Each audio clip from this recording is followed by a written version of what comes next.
Saya percaya bahwa setiap orang punya masalah ya. Kalau kita perhatikan nubuat Tuhan Yesus di hari-hari terakhir menjelang kedatangan Tuhan itu ada banyak penderitaan, ada banyak persoalan, gempa bumi di mana-mana, kelaparan, banjir. Dan ini masalah ini tidak terlepas dari kehidupan kita. Nah, seringkali orang berusaha untuk mencari solusi, mencari jalan keluar, tapi kebanyakan orang kan gagal. Nah, saya percaya bahwa ketika kita menghadapi satu masalah dan kita memulai dari diri kita, maka tidak mungkin kita dapat jalan keluar.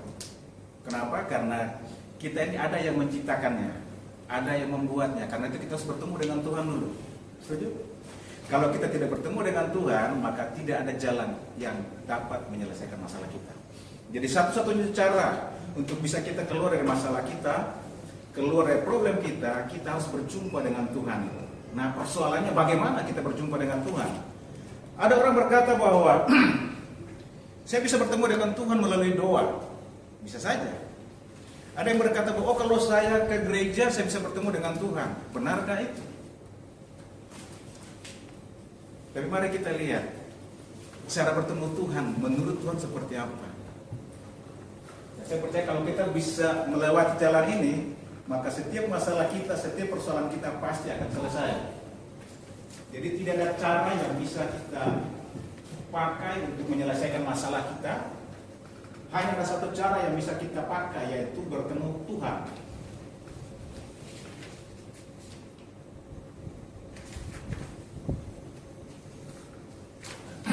Kalau kita katakan bahwa bertemu Tuhan, maka kita akan bertanya, siapa Tuhan itu?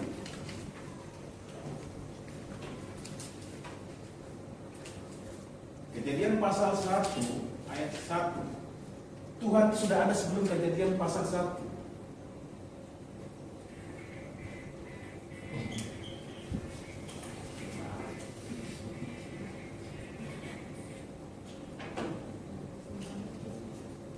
Dalam Yohanes pasal 4 ayat 24 berkata bahwa Allah itu roh. Dan barang siapa yang menyembah dia, menyembah dalam roh dan kebenaran.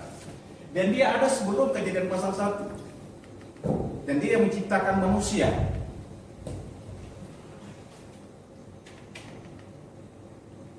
Jadi siapakah Allah itu? Dia adalah roh. Nah, kalau kita adalah manusia, manusia yang diciptakan menurut gambar dan rupa Allah. Dalam Kejadian pasal 1 ayat 27. Manusia diciptakan menurut gambar, menurut rupa Allah. Lalu ayat yang ke-28, Tuhan menempatkan mereka di Taman Eden. Lalu Tuhan berkata bahwa beranak cuculah, penuhi bumi ini dan taklukkanlah itu. Jadi Kejadian pasal 1 ini identitas manusia itu bahwa diciptakan menurut gambar dan rupa Allah.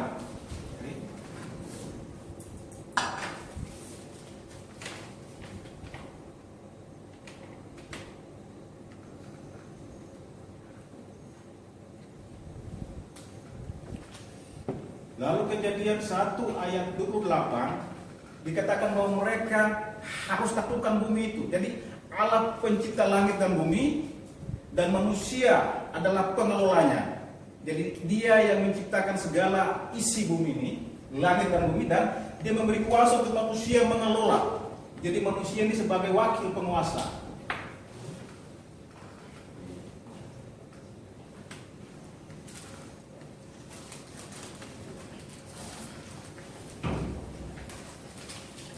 Mari duduk Bapak.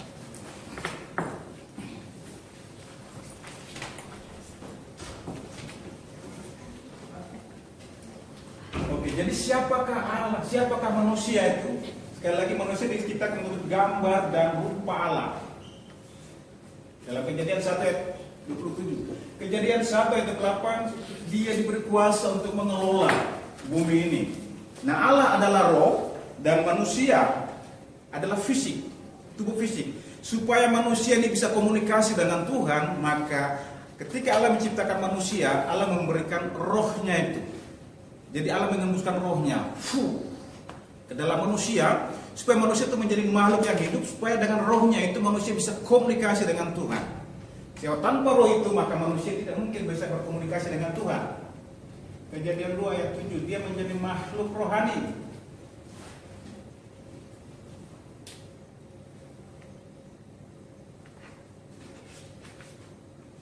Nah, ketika Tuhan menempatkan mereka di Taman Eden, Tuhan membuat sebuah kontrak dengan mereka. Mereka boleh mengelola dunia ini sebagai wakilnya Tuhan, tapi ada syarat yang harus mereka pegang. Mereka harus pegang baik-baik. Syarat itu adalah apa? Berbicara tentang sebuah janji, sebuah kontrak kehidupan antara manusia dan Allah. Jadi isi kontraknya apa? Semua buah pohon dalam taman ini boleh kamu makan buahnya. Karena ada pohon pengetahuan yang baik dan yang jahat, ada juga pohon kehidupan. Pohon kehidupan you boleh makan. Tapi ada satu pohon di tengah-tengah taman itu jangan pernah kau makan. Itu kontrak, isi kontrak yang Tuhan buat dengan manusia. Kalau mereka langgar kontrak itu maka kontrak itu akan berakhir. Kerjasama itu akan berakhir. Jadi kontrak ini berbicara tentang hubungan antara Allah dan manusia.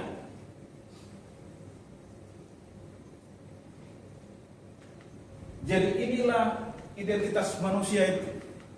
Dan tujuan Tuhan pada dasarnya menciptakan manusia untuk apa? Supaya manusia itu bahagia. Karena itu Tuhan menempatkan mereka di taman yang disebut Eden itu. Taman yang penuh dengan kebahagiaan itu. Taman yang penuh dengan sukacita itu. Di sana tidak ada air mata. Nah, kebahagiaan itu dilukiskan seperti apa? Seperti ikan dalam air. Perhatikan kalau ikan keluar dari air apa yang terjadi? Pasti ada masalah bukan? Yaitu kematian. Lalu pohon, Tuhan menciptakan pohon ini supaya terus berakar dalam tanah. Tapi ketika akar pohon itu keluar dari tanah, yang terjadi adalah masalah, yaitu kematian. Demikian juga dengan burung. Burung Tuhan ciptakan supaya terus terbang di angkasa. Tapi ketika dia tidak bisa terbang, dia mengalami masalah juga dan akhirnya mati. Manusia juga sama, diciptakan untuk terus bersama-sama dengan Allah. Ketika manusia terpisah dari Allah, maka yang terjadi adalah masalah, dan itu yang disebut dengan kematian. Jadi inilah prinsip penciptaan itu.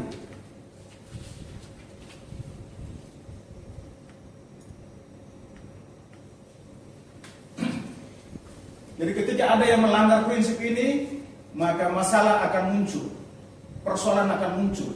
Nah, tujuan Tuhan menciptakan kita supaya kita bahagia. Tapi buktinya saat ini banyak orang yang tidak bahagia. Buktinya ada banyak kita tidak bahagia. Apa yang membuat kita tidak bahagia itu? Ternyata ada masalah. Masalahnya karena kita terpisah dari Tuhan. Dan penyebabnya apa?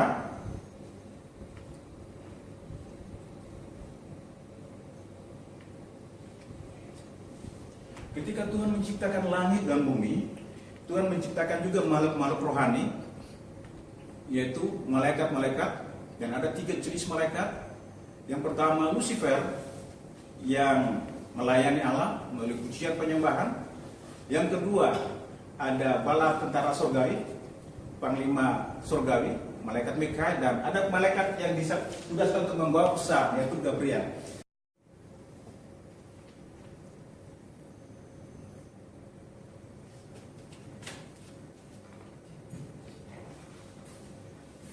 Tadinya manusia hidup bersama-sama dengan Allah seperti ini, tapi ketika mereka tidak percaya pada firman Tuhan, mereka melanggar kontrak perjanjian yang dibuat itu, maka kondisi mereka terputus, terpisah dari Allah. Masalah mulai muncul, dan ketika manusia terpisah dari Allah, statusnya pun berubah. Yang pertama, dia menjadi anak-anak setan. Yohanes pasal 8 ayat 44. Tadinya bersama dengan Allah, karena manusia telah makhluk penyembah, dia tidak lagi menyembah Allah yang hidup, tidak lagi menyembah Allah yang benar, tapi menyembah Allah yang salah. Ketika dia menyembah Allah yang salah, maka mulai muncul persoalan demi persoalan. Manusia punya tubuh, jiwa, dan roh, dan masalah ada pada 3 dimensi ini. Yang pertama, dia mengalami masalah rohani. Efesus 2 ayat 2. Secara rohani, manusia mengalami kematian. Kematian artinya berpisah dari Tuhan, terpisah dari Allah. Dan dia tidak lagi menyembah Allah yang hidup itu, tapi dia menyembah Allah yang mati. Jadi dulu menyembah Tuhan dan dia berubah. Kadang-kadang benda pun disujud, disembah-sembah, pikir dia itu Allah. Dan patung pun dia buat untuk menyembah, karena dia tidak punya pengertian yang benar tentang Allah itu. Ketika masalah rohani muncul, disertai juga dengan masalah mental.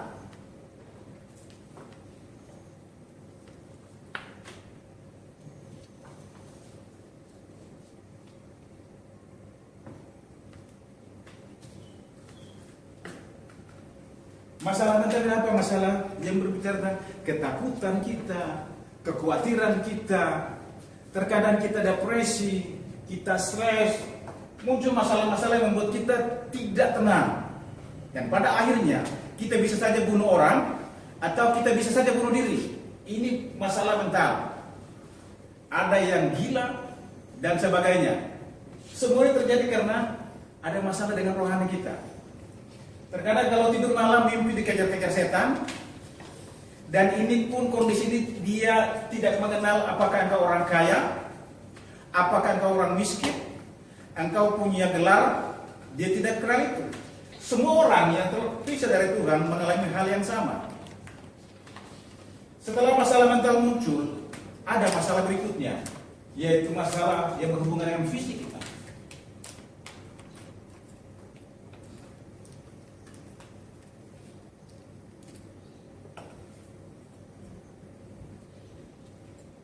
Masalah fisik kenapa? Masalah sakit penyakit. Masalah sakit penyakit yang tiba-tiba muncul tanpa diundang, datang dengan sendirinya. Dan penyakit ini unik ketika kita bawa seseorang yang lihat benar-benar lagi sakit, tapi ketika bawa ke dokter, dokter bilang tidak ada penyakit. Ketika didiagnosa ada penyakit, tapi tidak ada obatnya. Ini masalah yang muncul di tengah-tengah kehidupan kita hari-hari ini.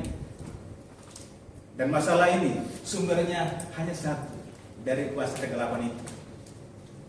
Jadi ketika kita terpisah dari Tuhan, masalah rohani, masalah mental kita, masalah fisik kita, dan tidak cukup sampai di situ. Tidak cukup sampai situ. Muncul masalah yang kelima, masalah setelah mati. Setelah kematian. Ibrani pasal 9 ayat 27. Manusia ditentukan untuk mati satu kali, setelah itu dia dihakimi. Jadi sudah menderita rohani, mental dan fisik, mati pun dia menderita. Yaitu dia sedang berjalan menuju kepada kebinasaan itu, kepada penghakiman yang kekal itu. Dan ini kalau kita lihat di dalam gereja juga ada orang-orang yang seperti itu, yang katanya sudah menyembah Tuhan, tapi banyak juga punya masalah seperti ini dan perlu kita tolong mereka. Muncul masalah yang keenam, setelah dia mati, dia tidak sampai situ, tapi dia meninggalkan warisan.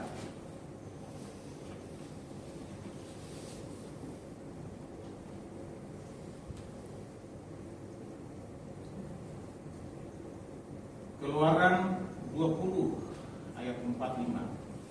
Jadi ketika seseorang walaupun dia kaya, dia punya kedudukan bagus, ketika dia mati, dia tidak meninggalkan harta yang banyak, tidak meninggalkan rumah yang mewah, tapi dia meninggalkan dosa, meninggalkan penyakit ini kepada keturunan berikutnya. Dan Alkitab berkata bahwa 3-4 generasi itu akan mengalami penyakit itu, mengalami masalah itu. Dan tidak ada jalan keluar dari sini. Ketika kita terpisah dari Tuhan, tidak ada cara untuk kita bertemu dengan Tuhan lagi. Karena itu manusia berusaha untuk membuat cara untuk bisa menyelesaikan masalah mereka, bisa menyelesaikan akar masalah mereka. Dengan cara apa? Mereka membuat agama. Mereka berpikir dengan agama barangkali mereka bisa selesaikan masalah mereka. Dengan agama mereka berpikir bahwa mereka bisa keluar dari penderitaan mereka. Ternyata tidak. Kita bisa baca dalam Matius pasal 12 ayat 43 sampai 45. Ketika satu roh jahat itu diusir, dia akan pergi dan dia akan kembali dengan 7 roh jahat. Kalau angka 7 itu angka yang sempurna, jadi kalau 7 roh yang jahat berarti benar-benar sempurna kejahatannya. Betul? Jadi kalau saya bilang ini komplikasi kejahatannya itu. Ini yang dibuat agama. Kalau kita lihat orang-orang sekeliling kita ketika sakit, mereka datang ke paranormal, ke dukun supaya bisa selesai masalah mereka. Tapi tidak bisa, saudara. Setan yang ada dalam diri orang itu akan pergi dan dia akan kembali lagi. Lalu orang berpikir gini, barangkali lewat perbuatan baik kita bisa bertemu dengan Tuhan. Barangkali lewat perbuatan baik kita bisa menyelesaikan masalah kita. Tapi apa yang Alkitab katakan tentang perbuatan baik itu? Yesaya 64 ayat 6 berkata bahwa kesalahan kita nih seperti kain kotor, najis di hadapan Tuhan. Dengan kata lain tidak bisa. Usaha manusia untuk mencari Tuhan, usaha manusia untuk menyelesaikan masalah mereka tidak bisa dengan cara apapun. Mereka berpikir mungkin dengan filsafat bisa menyelesaikan masalah mereka. Paulus berkata jangan ada yang menerima ajaran-ajaran palsu, jangan ada yang menerima ajaran-ajaran dari nenek moyang yang tidak bersumber dari Kristus. Itulah filsafat dunia ini. Kita bisa baca dalam Kolose pasal 2 ayat 8. Nah, dengan cara ini manusia tidak bisa menyelesaikan akar masalahnya. Manusia yang sudah terpisah dari Tuhan berusaha untuk datang kepada Tuhan tidak bisa. Satu-satunya cara Tuhan yang datang kepada manusia. Siapakah dia? Yohanes pasal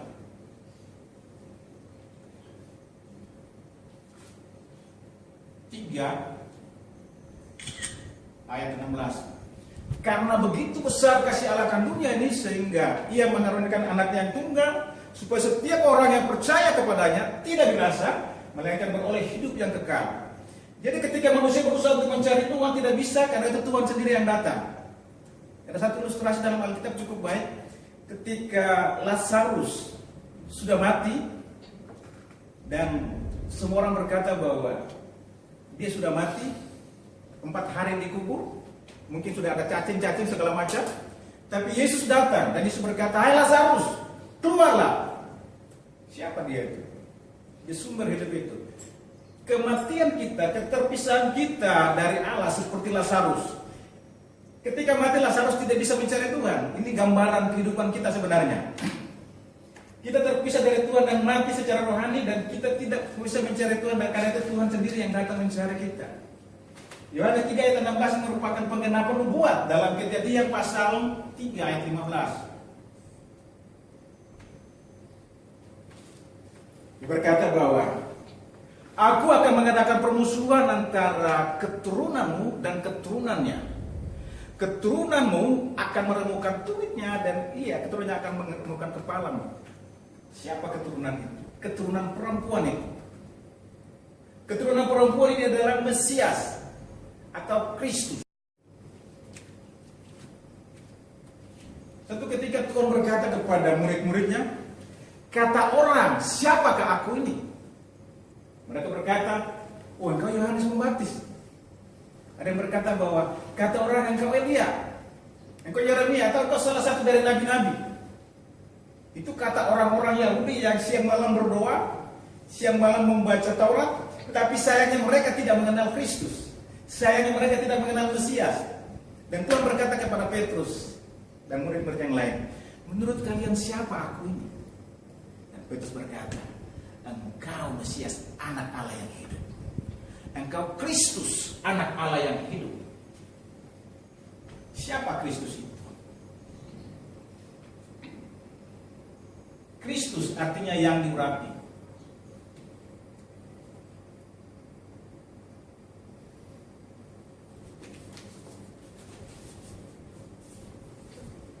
Kristus artinya yang diurapi. Yesus itu nama pribadi. Kristus yang diurapi. Apanya yang diurapi? Siapa yang diurapi? Kalau dalam perjanjian lama itu ada 3 gelar yang diurapi. 3 jabatan. Yang pertama sebagai nabi. Seorang yang melakukan tugas sebagai nabi, sebelum dia melakukan tugasnya, dia terlebih dahulu diurapi. Lalu setelah itu baru dia boleh menyampaikan pesan Tuhan. Sehingga dalam perjanjian lama kita temukan bahwa ada nabi yang muncul, nabi berkata bahwa Allah berfirman. Tapi dalam perjanjian baru, Yesuslah nabi sejati itu. Dia berkata bahwa aku berkata kepadamu. Dia yang membuka jalan, membuat jalan untuk kita bisa datang kepada Tuhan. Dan dia berkata bahwa aku jalan kebenaran dan hidup, dan tidak ada seorang pun yang sampai kepada Bapa kalau tidak melalui aku. Jadi Yesuslah nabi sejati itu. Yohanes pasal 14 ayat 6.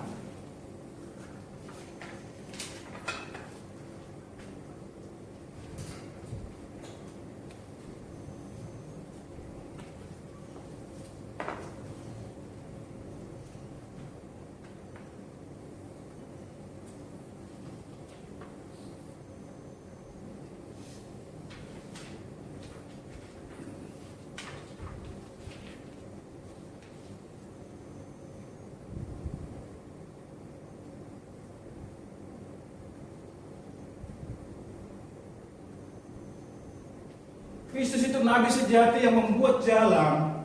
Tadinya jalannya terputus, dia membuat jalan untuk kita bisa datang kepada Tuhan. Yohanes pasal 14 ayat 6. Lalu selain dia nabi yang sejati, dia imam yang sejati.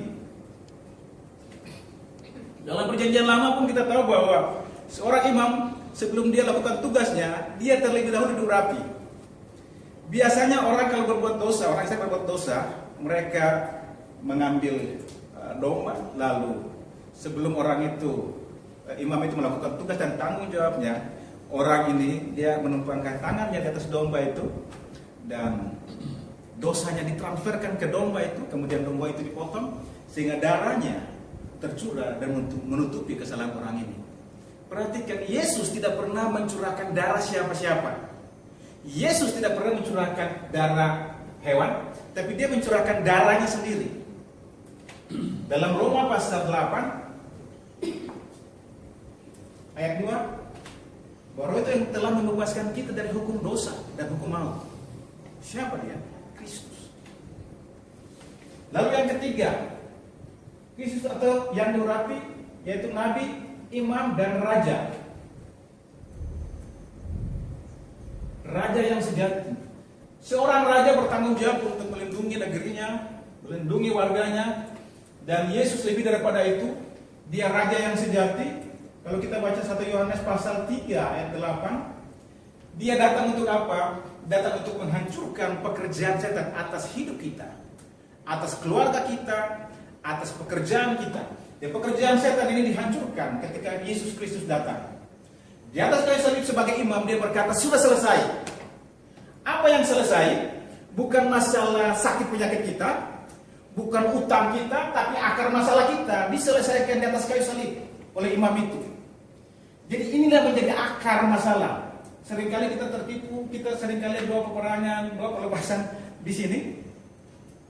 Tapi sebenarnya akarnya itu dari sini, 3 masalah dasar ini. Dan Yesus menyelesaikan itu di atas kayu salib dan dia berkata, sudah selesai. Jadi pekerjaan ini pun diselesaikan oleh Yesus. Dan tanpa Yesus tidak ada seorang pun yang bisa menyelesaikan pekerjaan itu. Dia yang disebut Kristus itu. Syarat untuk menjadi Kristus atau keturunan perempuan itu, yang pertama dia harus lahir dari Roh Kudus. Yang kedua dia harus mati di atas kayu salib, dan yang ketiga dia harus bangkit dari antara orang mati. Jadi keturunan perempuan ini artinya bukan dari Adam, bukan yang berasal dari Adam. Kalau kita lihat Buddha, lihat Master Ang, itu keturunan laki-laki dan tidak bisa menyelesaikan dosa ini. Hanya satu orang yang bisa menyelesaikan masalah kita ini, akar masalah kita ini, yaitu keturunan perempuan itu. Tanpa keturunan perempuan itu, masalah kita tidak akan selesai. Dan keturunan perempuan itu, yaitu Yesus Kristus. dengan mengetahui fakta bahwa Yesus Nabi, Yesus Imam, Yesus Raja, masalah kita tidak akan selesai kalau hanya mengetahui fakta itu. Lalu apa yang harus kita lakukan supaya masalah kita selesai? Roma pasal 10 ayat 9 dan 10. Jawabannya, kalau kita percaya dan mengaku, maka kita akan menerima keselamatan itu. Yesus berkata, lihat aku ketok pintu, kalau ada yang dengar, buka dan aku masuk dan aku akan bersama-sama dengan dia. Jadi ketika kita mengundang Yesus masuk dalam hati kita, maka keselamatan itu terjadi. Ketika kita mengundang Yesus masuk dalam hati kita, ketahuilah bahwa kuasa, kerajaan, kegelapan itu sudah diruntuhkan. Saat kita menerima Kristus dan kita dipindahkan secara otomatis ke dalam kerajaan Allah, di mana Kristus yang memimpin kita sebagai rajanya. Jadi kalau cuma mengetahui fakta bahwa ternyata Yesus Nabi, Yesus Imam, dan dia Raja, ini belum tentu membuat kita pindah status kita. Syaratnya kita harus menerima dia. Nah, orang yang menerima Yesus Kristus sebagai Tuhan dan Juru Selamatnya, maka statusnya pun berubah. Yang pertama, ketika kita terpisah dari Tuhan, status kita menjadi anak-anak setan. Tapi ketika kita berpindah, maka posisi kita menjadi anak-anak Allah. Yohanes pasal 1 ayat 12.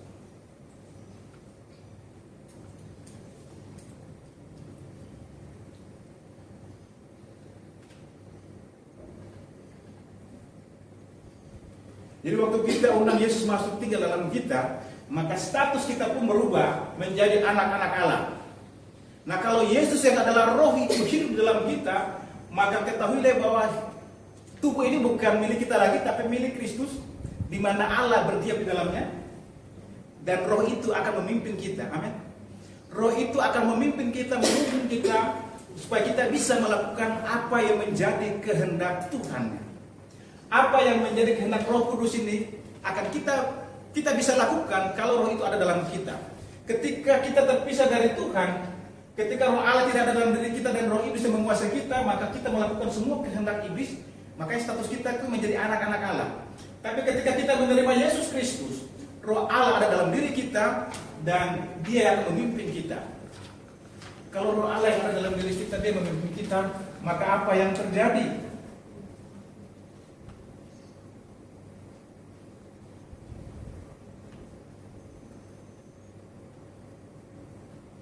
Yesus berkata, kalau kamu dalam aku dan aku dalam kamu, minta apa saja. Ketika roh itu ada dalam diri kita, ketika roh Allah ada dalam diri kita, Kristus dalam diri kita, maka kita diberi jaminan. Minta apa saja. Ada jaminan. Jadi sebagai anak-anak Allah, kalau roh Allah dalam diri kita, maka kita punya hak untuk bisa berdoa kepada Bapa. Dan orang-orang yang boleh dijawab doanya adalah orang-orang yang memiliki status yang benar sebagai anak-anak Allah. Lalu sebagai anak-anak Allah, roh Allah memimpin mereka. Saya percaya bahwa roh Allah itu Kristus sendiri. Dan kalau dia sebagai raja yang menguasai hidup kita, saya juga percaya bahwa di dalam dunia ini tidak ada satu raja pun yang berjalan kemana-mana tanpa ada pasukan khusus yang mengawal dia. Yesus raja dan segala raja, dan dia juga ketika dalam pelayanannya pasti ada malaikat Tuhan yang menyertai dia, dan malaikat itu Tuhan berikan kepada kita juga. Jadi ketika kita menerima Yesus, kita juga menerima pertolongan, bantuan dari malaikat Tuhan. Itu bisa dibaca dalam Ibrani pasal 1 ayat 14. Malaikat-malaikat ini diperuntukkan untuk melayani setiap orang yang akan menerima keselamatan itu. Lalu dalam Wahyu pasal 8 ayat 3. Tugas malaikat itu apa sih? Ketika kita berdoa, malaikat itu akan mengambil doa kita dan membawa kepada Bapa. Dan dari sana dia akan menjawab doa kita melalui malaikat itu. Jadi kalau kita banyak doa, maka kita dapat banyak jawaban doa. Kalau jarang berdoa, maka jarang juga dapat jawaban. Karena malaikat itu akan membawa doa-doa kita untuk datang kepada Bapa di surga. Selain itu kita juga diberi kuasa.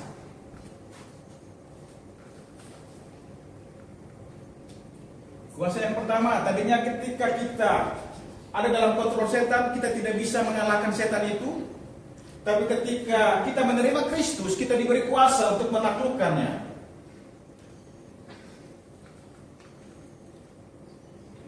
Kita bisa baca dalam Lukas pasal 10 ayat 19. Jadi Tuhan memberikan kuasa kepada setiap anak Tuhan untuk meruntuhkan pekerjaan setan ini. Dengan kuasa yang sama, saya percaya bahwa ketika kita ada dalam satu tempat, setan pasti akan pergi. Karena kita datang dengan otoritas yang dari Tuhan. Lalu kita juga diberi kuasa untuk menikmati status kita yang baru sebagai warga surga. Kita bisa baca dalam Filipi pasal 3 ayat 20 dan Lukas pasal 10 ayat 20. Ketika Tuhan mengutus murid-muridnya, dia berkata bahwa aku lihat malaikat jatuh dari surga. Iblis jatuh dari surga. Tapi jangan bangga dengan itu. Banggalah karena namamu tercatat dalam kerajaan surga, dalam buku kehidupan itu. Ini rahasia yang luar biasa. Ini status kita yang baru. Lalu dia juga memberikan kuasa kepada kita, kuasa yang terakhir yaitu untuk menginjil ke seluruh dunia. Kisah 1 ayat 8. Ada banyak orang hari-hari ini belajar bagaimana menulis dan menginjil. Ada banyak orang anak-anak teologi yang belajar banyak supaya bisa memenangkan jiwa. Tapi saya percaya tanpa kuasa Tuhan, tanpa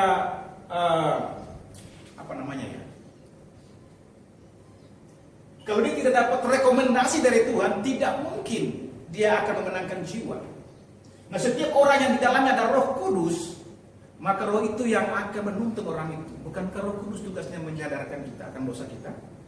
Dan saya percaya bahwa Roh Kudus kalau yang ada dalam diri kita ini, dia juga akan menginsafkan dunia ini lewat siapa? Lewat kita. Karena itu kita diberi kuasa. Ketika kita menerima Yesus Kristus dalam hidup kita, kita diberi kuasa untuk pergi dan menginjil. Ya, untuk kita pergi dan menginjil, kita membawa kabar baik tentang siapa Yesus Kristus itu. Dialah keturunan perempuan yang menghancurkan kepala ular itu. Jadi inilah berkat besar yang kita terima ketika kita menerima Yesus Kristus sebagai Tuhan dan Juru Selamat. Mungkin itu saja, yang lain. Oke. Oh, ya, masih ada waktu. Jadi sebagai jaminannya, setiap anak Tuhan yang diberi kuasa seperti ini, Tuhan memberikan jaminan kepada kita.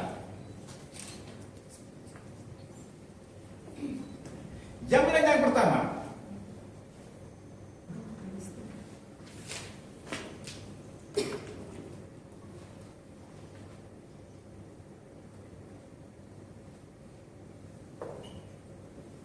jaminan keselamatan. 1 Yohanes pasal 5 ayat 11 dan 12. Barang siapa memiliki anak, ia memiliki hidup. Barang siapa yang tidak memiliki anak, ia tidak memiliki hidup. Artinya kalau kita menerima Kristus, sang anak itu, maka kita boleh memperoleh ini, jaminan keselamatan ini. Yang kedua, kita juga diberi jaminan kemenangan.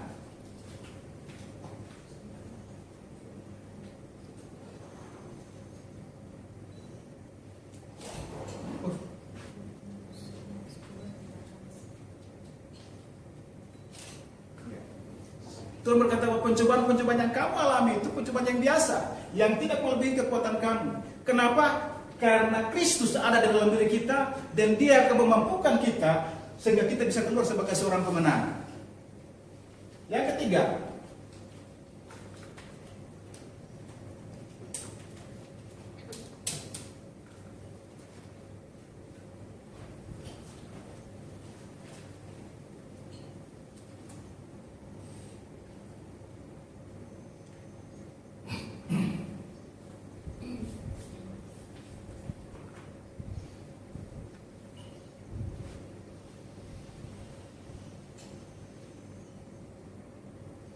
jadi kita juga diberi jaminan ketika kita berdoa, Tuhan akan menjawab doa kita.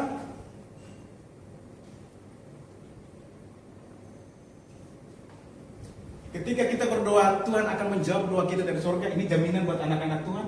Lalu kita juga dipimpin oleh Roh Kudus. Lalu jaminan yang terakhir, jaminan pengampunan dosa.